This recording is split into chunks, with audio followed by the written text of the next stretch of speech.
puppies. Hello and welcome back to Just Ask Mrs. Hurlbut. This is episode 50. Oh my goodness, that's a milestone. I'm so excited today. I have a very special guest with me. This is Amelia, and Amelia is going to be talking to us today about a pretty heavy topic, which is fentanyl awareness.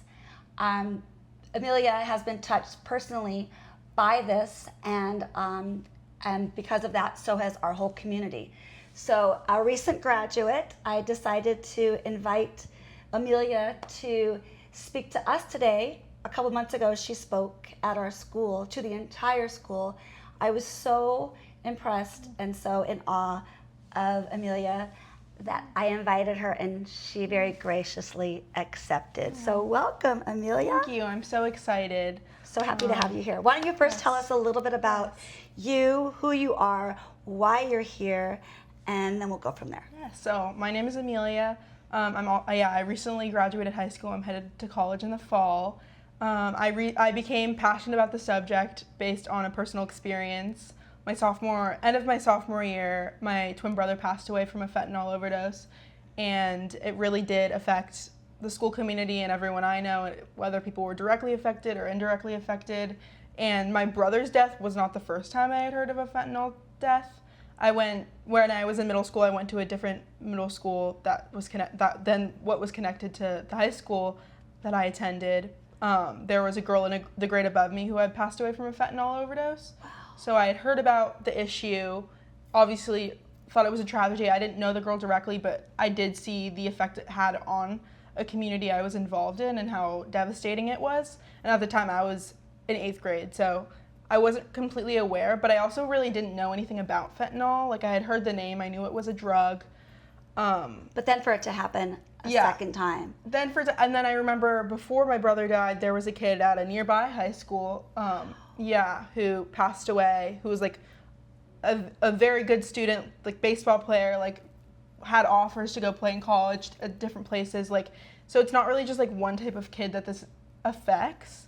And at least, like, for me, as someone who has been in different social settings, it's not always just like a druggy or specific type of kid that this can happen to. Right. And like, I'll get into the type of kid my brother was. Like, he was a specific type of kid, and it's not, I would say it wasn't as shocking that this kind of thing could happen to him versus maybe another kid, but regardless, it can happen to anyone. And I think it doesn't discriminate. It doesn't discriminate, and I think that's why it was so important for me to speak to the school and to talk about this, because people think it's not an issue that affects them when it really is, and it could happen to anybody. So tell us your brother's name and a little bit about him. So, he passed away on April 10th, 2024. Okay. Yeah, so my brother Owen was my twin brother. We grew up a little bit further from where our high school is located, so it was kind of a drive every day, and like that was something later on we really bonded over high school, but we were really close when we were younger. He was always like a very outgoing, like energetic kid. I would say he was the one my parents kind of had to like discipline more. Wheel in. I mean, having twins is a lot, I can't imagine, but I think I was more whiny and like, I think sensitive, but my brother was like always positive, trying to cheer me up. Like, he was always just a really good brother to me too, like always trying to make me feel better. Like, we have like home videos of me like crying over things, and he would like really try to comfort me. So we had a really like happy, good childhood. Like, we have amazing parents. And as we sounds like you complimented each other. Yeah, we really did. And honestly, like, I could say my parents too. My mom was a stay-at-home mom when we were younger. And she was a great mom. She took us to do so many things. Like, I just have so many positive memories from that age, from before, I would say, middle school. I mean, even then, my childhood has been so great. And then getting a little bit older, my brother had a few different issues. He got diagnosed with ADHD pretty young. He had some issue with like auditory processing. So there were definitely some things going on. I didn't know the extent of it because I was so young, but I knew he was going through a lot. And it was mostly learning challenges or behavioral, or a little bit of both. I mean, he wasn't the type, like, he was never like an aggressive kid. Like, my parents, it was more like mental health stuff. Like, from a young age, he would be ADHD in the sense he would be very compulsive, aware of his surroundings, like sensory things would really start to bother him. He, like, if he was in an environment that bothered him, he'd like start crying and be like, I need to get out of this. And for me, it was just like, understand why he's behaving this way, or like for me as an outside person, someone who doesn't have ADHD, didn't suffer with the same kind of mental health issues, I didn't really understand it, but all I knew was that he was struggling and like I wanted to be there for him. Did you have a lot of the same friends?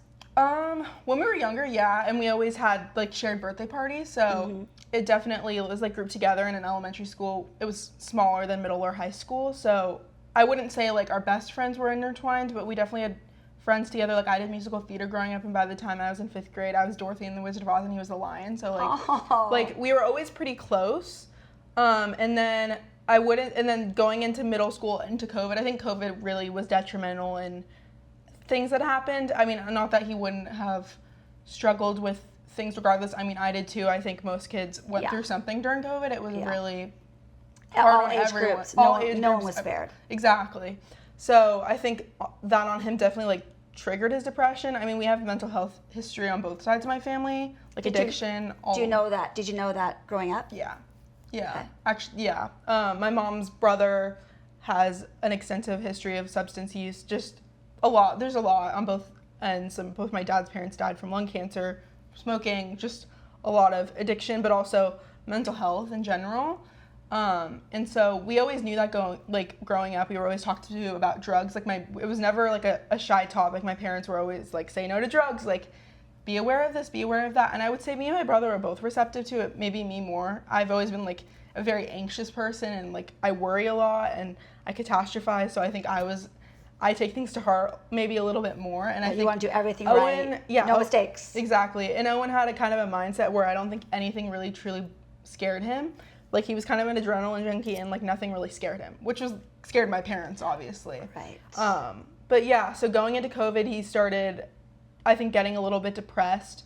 And then when we were in, I would say like 6th or 7th grade, my brother, I think, started experimenting a little bit with like weed and alcohol, and my parents were like terrified, like didn't know what to do. So they were aware. Yeah, they were aware. Not at first, but I think eventually they were aware. I didn't really know what was going on. It's not that I didn't know what these things were, but I was also going through my own things. I was in eating disorder treatment, so my parents were dealing with a lot at that time. Yeah, they were. Yeah, they had like 2 kids both going through a lot. So I think, and I was kind of the one where I'm like, don't worry about me, I'm fine. And so they would go and worry about my brother essentially. And we were also at different middle schools. He went to like a co-ed middle school. I went to a private all-girls middle school. So we were in different environments, and I would say at that point we were like the least close we'd been. Like we were definitely, I think we were just going through our own things. We definitely like fought a lot more. I think that's kind of just a normal thing for siblings in middle school age. Yeah. Anyways, we were totally definitely like at opposition in terms, I think, hormones. Like it's a very like anxious time. So was it a big decision to then end up at the same high school? Yeah, I mean, it was definitely, I knew I wanted to. My parents wanted us to end up going to high school together, and I wanted that as well. And I also wanted to go to a co-ed high school because, I mean, this is a whole different thing, but I think we live in a co-ed world too. Like it's I hear different. you. I went to all girls high school and and it's college. great. And my mom works at an all girls school. Like there's so many benefits to it as well. But I knew for me, like it wasn't my favorite thing, so I was ready to get back to a co-ed school, and I wanted to go to school with him. And then I would say going into high school, we got really close again, which was really nice. I had gotten to a point where I like knew he was like a little bit experimental. He had his friends, I wouldn't say were the wrong crowd in middle school, just like also a little bit more experimental. How did you, being in the position sort of in the middle, handle like seeing whatever you saw that maybe your parents didn't see? Yeah, that was probably Did you one talk of the to him hardest, more about it or them more about it? That was one of the hardest things because it's like you want to be there for your sibling, and like I didn't want to feel like I betrayed him. But at the same time, I was really worried about him, and so I'd like want to go and tell my parents, so I'd really have to like weigh my options. Yeah, and most of the so time, true. It usually resulted in me going and telling my parents, and he would hate me. So one of our last episodes was called Disclosure. It's exactly about that. Exactly. He would hate you, but I mean, it was an issue, but I was willing to accept that. So I think that definitely harmed our relationship, and we fought a lot because of things like that. But it's like, it came from love. yeah, and I'm not gonna get too far into like the different things I like knew he experimented with. Just I think for like my parents' privacy too, because they might not want me to discuss it too in depth. But he never used anything extremely serious, like getting into fentanyl. That was like a shock when we thought he took an opioid, which we realized he didn't. So take me back to sophomore year. So starting sophomore year, Owen and I were in a really good place, I think, as siblings. Like, we really got along, but it's like what we were talking about before, like the disclosure aspect was hard for me. And I think he felt betrayed by me sometimes, but I was like in a constant anxious state. Like, I think that was the worst my home life was, like, it's ever been. Like, I was constantly stressed out. My, like, grades in school were impacted because of it. Wow. Like, it was all, like, that's, like, the one thing I've always dealt with is, like, severe anxiety, and, like, I just couldn't function because of it. And his behavior was feeding that. Yeah, and he was also never, like, he never failed classes in school. He was able to function fine. It's just, my parents were always worried, and he didn't, in middle school, his friends were decent. Like, I still talk to a lot of them. They're great kids. In high school, he kind of chose a crowd that wasn't as great. He definitely had, like, I think he was a little bit anxious going into high school and making friends, especially there's no one from his middle school going to our high school. And so I think that was a little bit scary for him, and I think the crowd he chose maybe it wouldn't have been the best, like, for him. I think they maybe fed into each other. Nothing against the kids. They're great kids. They're very sweet. But I think they kind of fed into each other's behavior. Right. And I think, this is, like, a weird thing to say. I think there were, like, two sides to Owen. There was the side where he was, like, a really great sibling. He was great to girls. Like, he had a girlfriend, like, and was just, like, a great sibling and, like, truly cared. And then there was the side of him that had mental health issues and was really struggling, and he was really good at hiding that.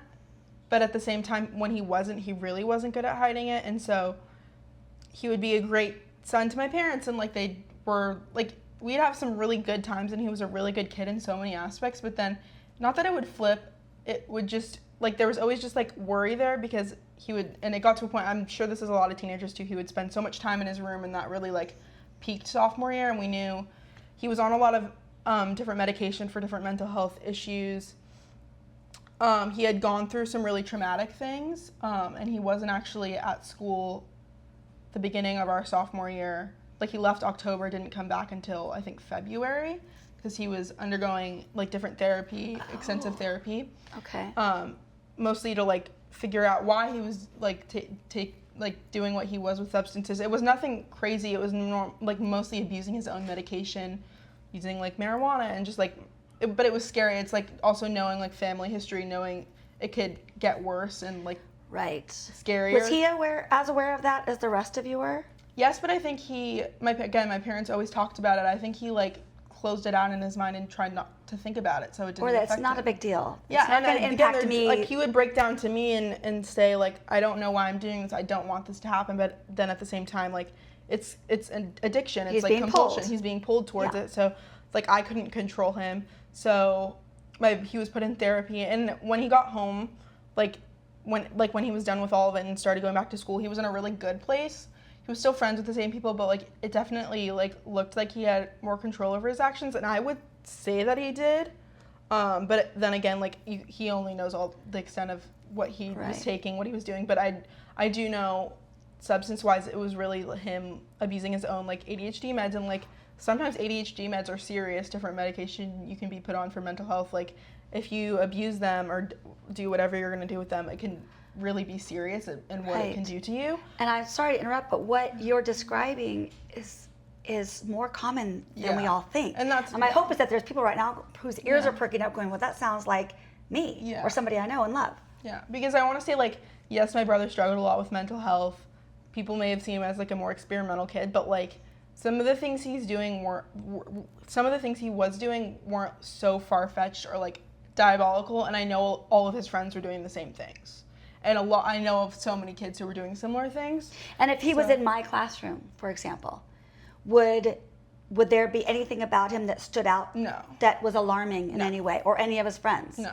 Okay. And it wasn't like he was so erratic and, like, high all the time. It was just, I mean, maybe sometimes, but it wasn't, like, apparent. And I think it was only apparent to me and my parents because we knew how he behaved, like, normally. And you were so hypersensitive to it, exactly. to every move he made. Yeah, and my room was down the hall from his, so I could, like, smell if there was something going on, or, like, I feel like I always had a feeling when something was happening based on his behavior or whatever. Sixth sense. Yeah, exactly. I remember that's kind of, like, where Owen was at right before he died. He was in a good place mentally, I would say. He was back on track with his medication. my parents were less worried, I was less worried. Like there was always that anxiety, but He was back at school? Overall, yeah, he was back at school. I would say was like a BC average student, but he never had failed a class. Like, and I think he honestly could have done better in school if he was trying. He was kind of just like, I don't think, like the most motivated student. Was he involved extracurricularly? He played soccer, not the most, and I think it really was his mental health. And I think it's a big thing with certain boys at that age too, like trying to get them to like really get involved. Sometimes I think a lot of it has to do with self-motivation. I've always been like a very self-motivated person, so my parents were never parented me in a way where they were like, do your homework, do this, do that, because like that's they knew if they did, I would like. Then you get anxious. I would get so anxious and shut down. So they Leave knew her that alone. they shouldn't do that. Exactly. So my brother was one of like they really had to like kind of get him going a little bit more. And he just wasn't the most motivated, but he turned in his assignments. He like did okay in school. He wasn't like it wasn't at a point where he like was risking like not like being a student at school anymore, right, or like or being asked to leave. Yeah, exactly. He was never on like academic probation or anything in relation to that. And then I remember like 2 weeks before he died, we took a trip to Santa Barbara. And actually what was interesting is my mom's brother, who had substance use issues, we hadn't talked to him in like 3 years. He's been like on and off, like in terms of sobriety for pretty much my whole life. So in and out of rehab. Randomly, it was my mom's birthday weekend, and we went to Santa Barbara where she went to high school, and randomly, like, he emailed her and was like, happy birthday. He's like, I'm in Santa Barbara, and randomly he was in Santa Barbara at the same time we were. So we got to see my uncle, who we hadn't seen in a while, and he was kind of an example to us to what can happen for people. Was he in a good with place at that substance point? Yeah, he's been in a good place since then too. He very on and off, and like he has a stable job now, like owns a house, like is in a good place. And he had a girlfriend at the time. Like we went and got lunch with him, and like Owen seemed pretty normal. When I started to get worried is when he started. This is I think a big telltale sign of people with addiction as a whole, was when he started isolating himself and not wanting to go out and do things as a family or do things like that. And we went to do an escape room with my parents and my uncle, and Owen said, I'm not feeling good. I want to stay at the hotel and like relax. So that was like a little bit strange, but like my parents and I were like, I don't know. Again, it wasn't abnormal for him in terms of like his ADHD too and other mental health things, I think. So we weren't like crazy. You didn't flag it. We didn't too flag much. it too much, but then my dad's birthday is pretty soon after my mom, so the day after they went to dinner together, just them two, and my brother and I like stayed in and hung out, and I could like tell something was off because he was like a little bit more hyper, and I remember saying like was like so weird. I was like remember saying like, I don't know what you're up to, but I know something's not right, and if you like keep up with like this behavior, you're gonna be dead. Like I said that to him. I fully remember saying it to him, and it was so weird. How did he respond to you? And he was like, don't worry, Amelia, like I'm fine, I love you. And But like, you were genuinely concerned. I was genuinely concerned, but I was like being serious, and I was angry with him. I was like you don't understand the scope of like everything that's going on. Like, and also this was when like fentanyl really was starting to be on the rise, and I had heard of things, and I just like, you never know what's gonna happen. And it more than that, it wasn't me thinking he was gonna die anytime soon, even though I said it. I was just really worried for the trajectory of his life and where he could end up, and like, I'll get to it later, but like there was no talking to him at that point. Yeah, you can't convince people of anything. It's just like how it is. But like, I mean, yeah, like getting into it later, like the whole grieving aspect, like I think some of the things that's helped me through it is not knowing where he'd be at today. Yeah. And so that's a whole different thing. But he went to, it was right before spring break. He went on a trip to Palm Springs with a few of his friends, and I knew like not the best people, not anyone from actually the school we went to either, but friends from not middle school, but like, I don't know, friends of friends. I didn't really know them. And when he had come back, things were a little bit off, and we knew he had used a substance he hadn't used before, and it wasn't great. How did you know that? Did he share that with you? Yeah. I think my parents found it. I don't remember the exact like order of events, but like, either way, my parents found out about it, and it was like not pretty. But he was like, he apologized for it, and he was like, I truly am in a better place, whether he wanted us to believe it or not. Like, I didn't get into the depth of what happened before, but he had gone through really traumatic things before he had gone to therapy. Like, I'm not going to share them just because they're pretty extensive and like kind of hard to talk about, but really hard for him. Like, he had something happened before he went to therapy. In the first place he went to therapy, something even more traumatic happened to him. So it was kind of just a mess, and when he came back, he was in a better place, but, like, it's just, like, it's understandable why he was doing what he was doing to an extent. Yeah, he was in no condition to face the situations that he was in. Oh, gosh. So after that, my parents were just kind of upset with him, but he was like, I promise I'm fine. And then we went back to school after spring break, and it was, at the time I was doing long distance track, so I would wake up really early because I live about 40 minutes from where we went to school. So I would leave at about 6 in the morning to get to school on time for long distance track practice before school started. And it was, I know the night before he had passed away, he went to the gym every day after school, so we know he went to the gym. And an employee who worked at the gym, because my dad also went, had said that they saw Owen in the parking structure talking to, like, some person, and they didn't know who it was. But he came home. My mom had picked him up and brought him home, and my dad really random too. He had made steak that night, which is like something my family favorite thing. My dad would make steak sometimes. It was like kind of a sweet big deal. thing. Yeah. It was not like a normal night type of thing. I don't know why my dad decided to make steak, but he did. And we like sat together as a family, which was normal, but again, we didn't sit together every single night, like kind of very hectic. Of course, point. high school students. High school students, we weren't always home at the same time. I would get home late sometimes because of extracurricular stuff. So you guys took 2 cars to school usually. Yeah, wow. Yeah. So it wasn't, so it wasn't always a nightly thing for us to like all have dinner together. But I also remember Owen being like really stuffy and asking for Benadryl for my mom, and she again didn't think anything of it. Owen was constantly asking for like ibuprofen or just like different things because I don't know, I don't even know why, but he would. And then he went to bed, and then I remember at that night, I go to bed pretty early, so I went to bed at like 10:30 that Tuesday night. That's late for me. Well, you wouldn't believe how late some kids go to sleep. I know, like my I know, because they're asleep in my classroom. Yeah. I know that.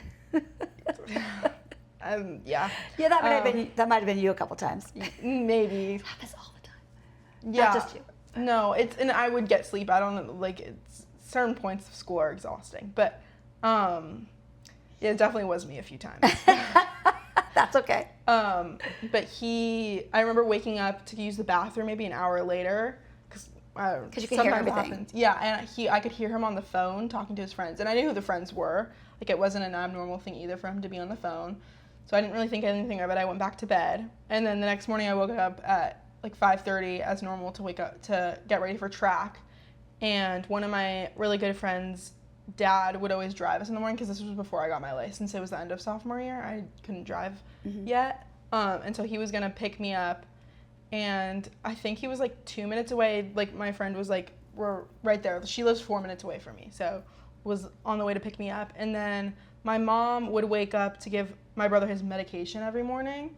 So, and he would wake up around 6, and that's when I got picked up, and that's when she walked in and found him. And so I had to like text my friend and be like, family emergency, because I didn't know what was going on. Like, I just heard screaming. And then like eventually, I'm not going to get too in depth, but like I figured out what was happening. I called 911. It was like kind of, like figured out everything that happened. We didn't know like what had happened, but kind of could assume like based on what he looked like and whatnot. And then like the sequence of events that happens when you find someone who's overdosed. And I just remember like calling a few of my close friends, and like at the point he was like out of the house. And yeah, like I remember like my parents like called the school. I was supposed to go, I was involved in choir at school, so, and like I think 3 days later we went on a San Diego choir trip, and I decided to go on it because I like wanted to get out of the house and like be distracted by something, so I went. You went? Yeah, and honestly it was fun. So you don't regret that? No. I went with my friend who was going to pick me up actually to go to track with me, like one of my really close friends. I was like surrounded by like people who care about me, and it was, honestly, I kind of thrive on distraction, and I think so soon after something like that happens, it's kind of a good thing. But either way, like, I remember the first day after that, it was like 3 days later, the first few days after everything happened, the day of, there were like constantly people coming in our house and there for us. Like, we have a really like nice community in the neighborhood I live in. Yes, And I've heard all about that community. yeah, really? Yes, from a couple of your friends.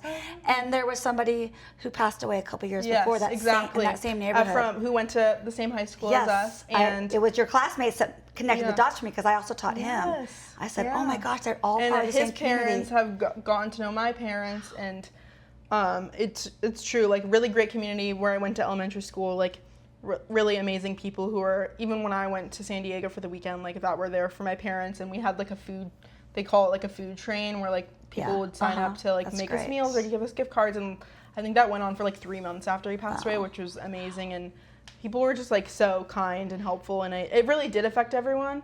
And I remember, I think I was supposed to go on the retreat that sophomores go on at our school the week after, and I did not go on that because I was like, that's probably too emotional and in-depth. So I was like, no, and that's known to be like one of the more emotional retreats. So I decided not to go on it. I think I was on that retreat. Really? I think it was. So let me ask you this. I don't know if you can answer this, but do you think that your grief and the grief of your parents was unique because of what had transpired the weeks leading up to this? Yes, I don't think we expected what had happened to happen at all. But I think just everything Owen had gone through in his entire life kind of set us up in a spot where we were always like kind of walking on eggshells and worried that something was going to happen. So obviously, like, we were in the first few weeks we were in shock, like, and didn't really. It was hard to process. There's no way to like really understand or cope with it like one right way. But I think we weren't. The level of shock of him being gone was there, but I think. And we didn't know what had killed him yet because we didn't have an autopsy. We obviously figured it was something drug related, and we kind of guessed that it was fentanyl because it kind of made sense for the timeline of when it happened. But I think it definitely gave us more reasoning as to why this could have happened, and we knew based on, I mean, the coroner could determine it too, that it was an accident because he had plans the next day. There were like a lot of things that, and he was never like a suicidal person either. So like those things were known, easily ruled out. So yeah, I mean, I was like in a state of brain fog, I think, for the year after he passed away. So I can't even like, thinking back, like I can't even like really say like it made it easier or harder. I think we were kind of just like, I mean, life goes on, like going with the flow of. So what were you saying earlier about guilt? Well, guilt is definitely, I think, one of the stages that people go through. Yeah, I think I definitely, the biggest guilt I've had after he's died is like that I'm still here and he isn't. Survivor's guilt. Survivor's guilt, but also I think the guilt of wishing I like could have done more, maybe the few times that I didn't tell my parents he had been up to something, but then again, like, I can't really control what he had done. And then I would say not guilt, but my like anger for a while was placed towards the people that were on the phone with him that night, because I truly believe that they knew something was wrong and they knew he took something. And like later on, we don't know exactly where he bought what he had gotten. We assume it was on Snapchat, actually, where texts delete after, so we didn't know where, like, the dealer or anything like that. But I know that multiple drugs were bought, and we kind of assumed that maybe the people he was on the phone with had taken it or taken something similar to it with him, and he was the only one. So I'll get to it. They call something called the chocolate chip cookie effect. That's an interesting analogy. It's analogy. similar to that because it's, again, he bought the same pills. As his friends did. One of them had fentanyl, presumably. The rest of them didn't. And that's what the chocolate chip cookie method is. Then why don't we, if you don't mind, can you now move to the aha moment of, I need to make sense out of this for myself and for others. I want to do something. Yeah, so I went back to school after, I think, a month, maybe 3 weeks. I wanted to get back as soon as I could anyways, and the school I went to was amazing with like my classes and everything. It was really wonderful, and we actually started a scholarship for him under his name. As there's a scholarship for the kid who passed away a few years above, completely different circumstances, but for something else. And the one we started was for the counselors at our school to choose a kid every year, and they just awarded the first scholarship this year, which is amazing. And so that was like the first thing I think where my parents wanted to really do something, and it made them really happy to do. And like we donated some money, and a lot of our friends donated money, and it kind of got around, which was awesome. And so and it's a scholarship that will last forever based on interest, basically, which is really awesome. And so that was kind of the first thing. And then Facebook, honestly, my parents were on Facebook, like, explaining what would happen. I think, like, 3 months later, they confirmed that it was fentanyl, but what we did learn was that it was an ecstasy pill. So it wasn't an opioid, which is what we thought it was, like heroin or a type of pill, which is much more serious. So ecstasy is still a serious drug to take, and he knew he was taking ecstasy, but it's a common party drug. Right. It's something that high school students take sometimes. It's something really common in college. Like, a lot of people take it. It's a party drug. It's not something crazy out of the ordinary, like a hard drug that people are taking all the time. Seemingly harmless. Like, someone like me, I wouldn't take an ecstasy pill probably ever, and I'm sure a lot of people could say that, but they're not just found in ecstasy pills. They're found in drugs much smaller than that as well, so like less serious. So, but at the same time, we were like, he didn't take an opiate, and I think that brought my parents a lot of peace too, knowing that he hadn't gotten that far in what he was taking. But that gave us closure on what that was. And then my parents shared online, like, it was a fentanyl-related death, and there are lots of people, obviously, in LA County too, because we live in such a populated area, where there had been similar stories or people who had passed away from a fentanyl overdose. So we had heard from another kid, like, kind of close to our neighborhood, a woman whose son passed away. He was in his 20s, but it was a similar situation, and she had actually worked with Song for Charlie, the organization, and put my parents in contact with Ed Ternan, who's the founder, who lost Ed and Mary, the couple, lost their son, who was a student at Santa Clara University, to a fentanyl overdose. His story was a little more interesting. I'll say it really quickly, not super in depth, but he was not an experimenter, didn't really have mental health issues. He had a back injury and got surgery, took pain medication, kind of got hooked on it, and then was out to go and buy more of the same pain medication and try to get it, but it was laced, passed away from it. Really sad story, but also just shows that it's not one type of kid it happens to. And then a small world story is that I know really good friends of that family. Oh, really? I want to hear about that. Well, when you talked about it at the school event, I said, I know these people. And that's Song for Charlie. Yeah. So tell us about Song for Charlie. Yes. So Ed and Mary started Song for Charlie in 2020. That's when their son passed away. I think right before COVID started. And it has become, I think, one of the biggest, I think either like the second biggest, but either way, one of the biggest fentanyl nonprofits to spread awareness.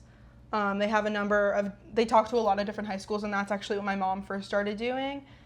She started talking, this is another thing, another local high school that's like in the area actually had Song for Charlie come and speak before Owen passed away, like weeks before. And that was another thing. One of Owen's really good friends from middle school who went to this local high school came to my mom and said they talked about this recently, and they also was another thing that put us in contact with them. Got it. And so after that, my mom and my dad, mostly my mom though, started speaking to different schools around. I think she spoke to like 5 or 6 different schools in my junior year before I really got involved with it, about what was happening, and she kind of got educated on what was going on and about like certain things and like how to share, like what they share. They have different like presentation models and really going around. And one of the interesting things they do in presentations, we didn't do it at our school when I presented, but they do a presentation at some schools where they have like salt or sugar laid out, and they have the students like pick up how much fentanyl they think can kill them. Yeah, I've seen that. Yeah, and it's always smaller than you think. It's like the tip of a pencil, is what they say, is how much will kill you. All you need. Yeah, so many different like demonstrations and things that can just like show you the effect, and it's really important for adolescents to really understand it. And I think even for me, like, because I felt it before Owen passed away, like it feels so like far out of reach until it happens and it's in your community. And I think people at our school and around have like definitely felt the impact of it, which is really important. But I think as time goes on, obviously like the effect kind of like dwindles, and like as like by the time I was a senior and like there were 2 new whole classes, like sure they had maybe heard about what had happened but didn't really understand the effect as being at school. And like I like obviously wasn't there that day, but like hearing from my friends that what people experienced that day and what they had heard, and I know that like they had mass that day and talked about it at mass, like hearing all of those things, I think it also like that it didn't affect the younger grades as much. So just knowing that like there's always more people who need to know about it. We also were educated on the remedy for it. Yeah, and Narcan. The Narcan. That's a big thing. Places all over the campus. Yes. How to. AEDs, a lot of schools have them, which is great. And they incorporated it, I don't know if you know this, but they incorporated it into the health class. Yeah. And the students went out on scavenger hunt so they knew where they all were. Yes. That all comes from you. I didn't know that, actually. That all comes from you. Oh. Yeah, and the health teachers at our school are great as well. But yeah, so I eventually met Ed and Mary and basically said like I want to do something and help, because kind of what you're saying, what like really made me want to get involved is like the stress before Owen passed away too, but like of knowing what would happen. But I think it's also just a way to like keep his memory alive and feel like I'm doing something in his name. And that's the big thing. Like I think many people experience this who lose a loved one. Like they want to do something to really like keep their memory alive and like, you know, my life is forever changed. I don't have a sibling anymore, and there's so many different things, but it's a way for me to like still have him involved in my life in a way, which is it allows for the healing process to continue and for you to recognize that this is never going to go away. So if you're going to take grief into your life for the whole rest of your life, the least you can do is make good use of it. Exactly. And grief is unavoidable. Like people experience tragedies. I think never thought I would experience grief so young, and like with my brother who was so young and like was only 15 years old, like I didn't think that would ever happen. But you know, just taking it and doing what I could with it. And then so I spoke with one school, and it was a really cool experience. And then after that, I would say like the most memorable thing I've done with the organization, I went and filmed a video with them, and like they call it a PSA, a public service announcement. They call them that, and they film a few, and I did it with my mom. It was really fun. We did like a whiteboard game where we like they asked us questions and we like flipped the whiteboard over, and and then I did another game where they would put two of like the same product next to each other to see and have me pick them, and I didn't understand the significance, so they put like two sparkling waters next to each other, like two bags of chips, and like or like choose one, and then eventually they put two different types of two pills that looked the exact same and like choose one, and the answer is don't choose either. Right. But kind of to assume, and they did that with a bunch of different kids my age, and so does Song for Charlie do actual workshops like that with smaller groups? Yeah, I mean they have like a few videos, like when I presented at the school they play that video, and among others at different like events they have that video filmed completely in Spanish. They have lots of different forms and different videos, sometimes directed to parents. They have a lot of different events. My mom has talked to like organizations of just parents or groups of that aspect, and like Ed and Mary Ternana are really high up. I think he's like a board member for like some high up like health situation in California. I don't know. Are they touring nationally? Yeah, they talk to a lot of schools, and like the reason they didn't come to like present with me at our school is because, well, my mom was kind of like the representative of the organization because she technically has a title with them now, but also because like it's kind of gotten so big in the sense that it is one of the biggest organizations out there for this issue, and they have a lot going on, and I think they still have their own jobs too. They're like live pretty locally, but so what advice would you offer kids your age about their awareness of fentanyl and how easily accessible it is, whether you want access to it or not? Yeah. So I think one of the biggest things to understand about fentanyl is it's extremely cheap, and it's like the statistic is that it's, I don't know the exact number off the top of my head, but it's extremely more potent than heroin and all other types of opiates, and it can kill you in such a small dose. And again, the size of the tip of your pencil is what is fatal and can kill you.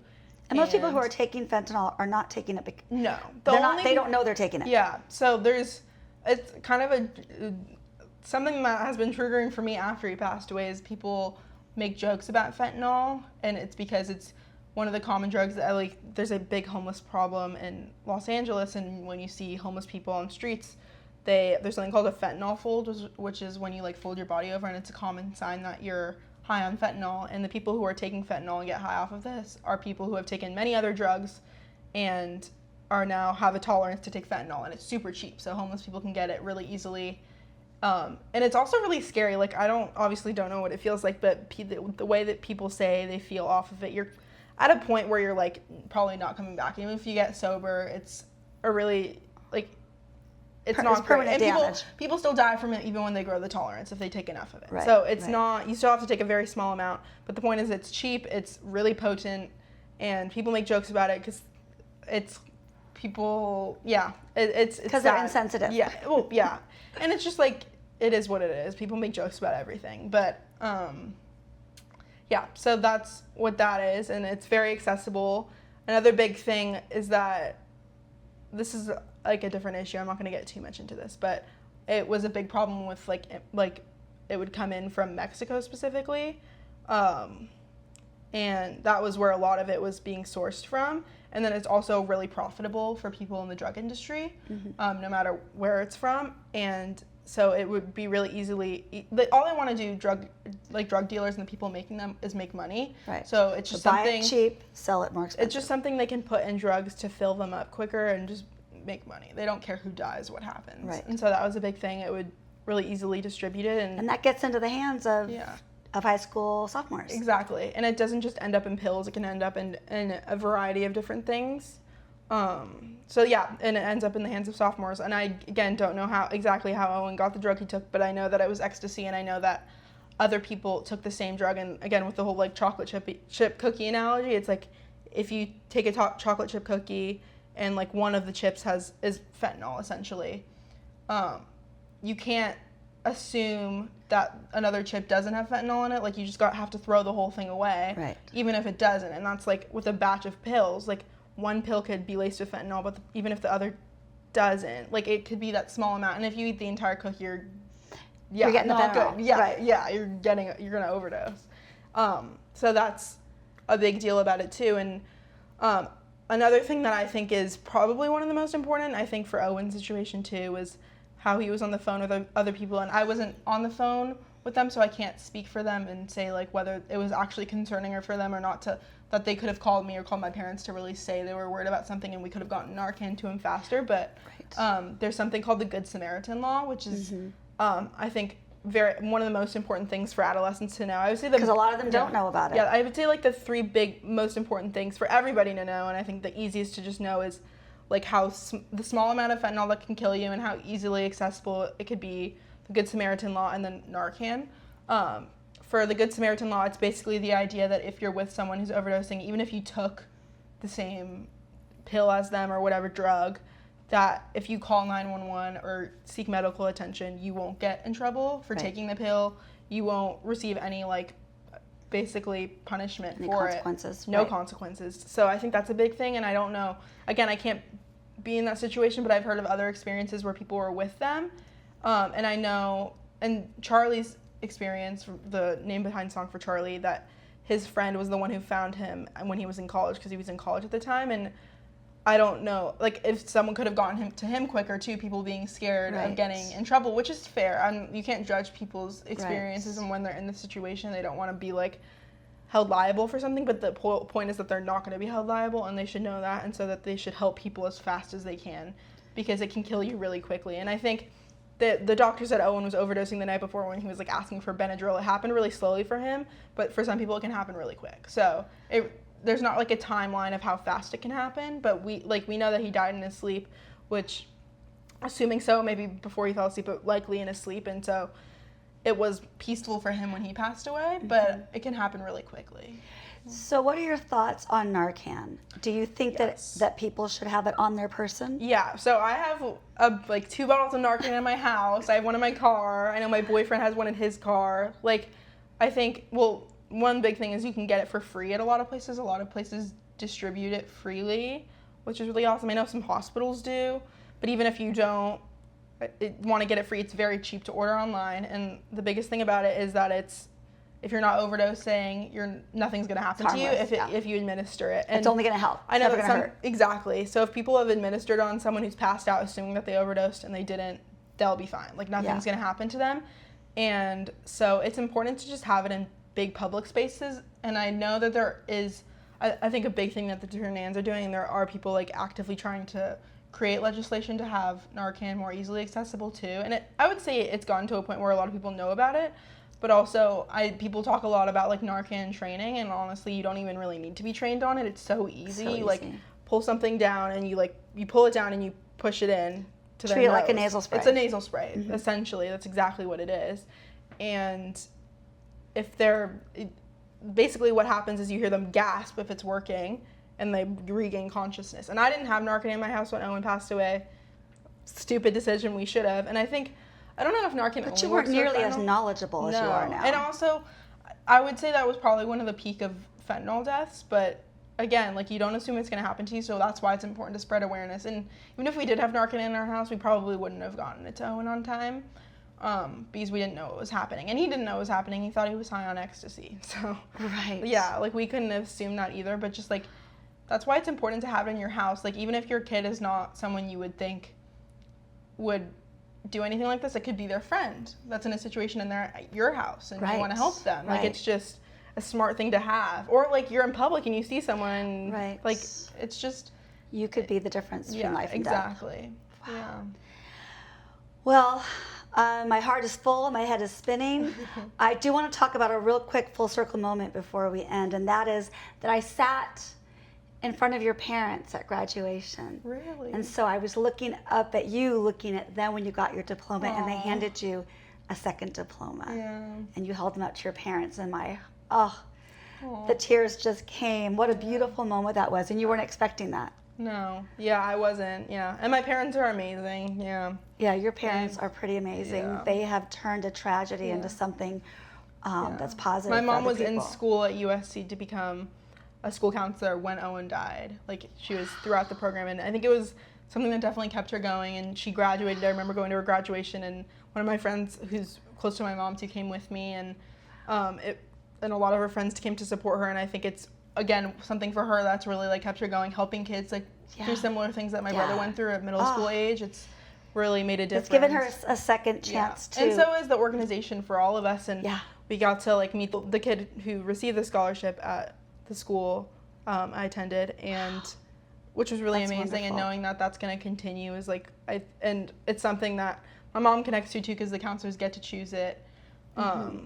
is really powerful. And I think continuing to work with the organization and hope to further on, even though I'm going away for college, like when I come home. That was my next question. Like, this isn't going away anytime soon. No. And I have a funny feeling that this is the field that you're going to find yourself in. Something related. I'm starting off pre-med. I want to be a doctor, but I'm majoring in public health, so it's very like specific on that path for sure. Yeah. Well, I'm sure that you've made your brother very, very proud, and I hope that you feel his presence, because he's got to be guiding you guys. Yeah.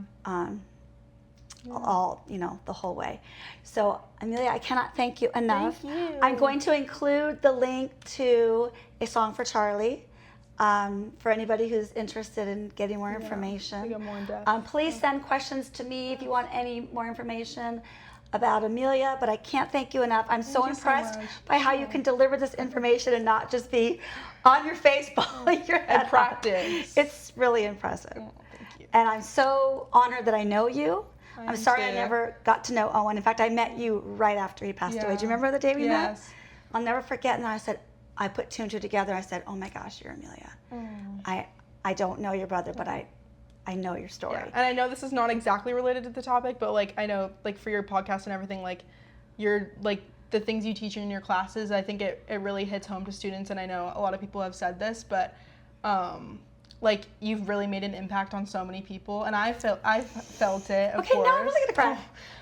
And I think especially, like, the vocations was like, such a special class, but even junior year, like, your warmth and, like, I feel like all of your students feel so loved by you. That's just something I've always heard, like, everyone loves you. Thank you, Amelia. Yeah, so I think, and just the way you teach things, I love, like, all of your different strategies, like small learning, it's all, like, I think very effective, and, like, I know I'll take what I learned from your class and remember it, and I think that's a big thing. You don't always remember everything you learn from classes, and I would say I remember most things, which is, like, really awesome. You heard it here, ladies and gentlemen. Yeah, small teaching is the way to go. Oh my gosh, true. Amelia, thank you so much. Thank you. Thank you for being here. Thank you for talking. So this was a long one, so it's all right. It's worth every second. Oh. So have a great summer. Good luck at school. You too. Well, you too. Yeah. Oh, yeah. Thank you.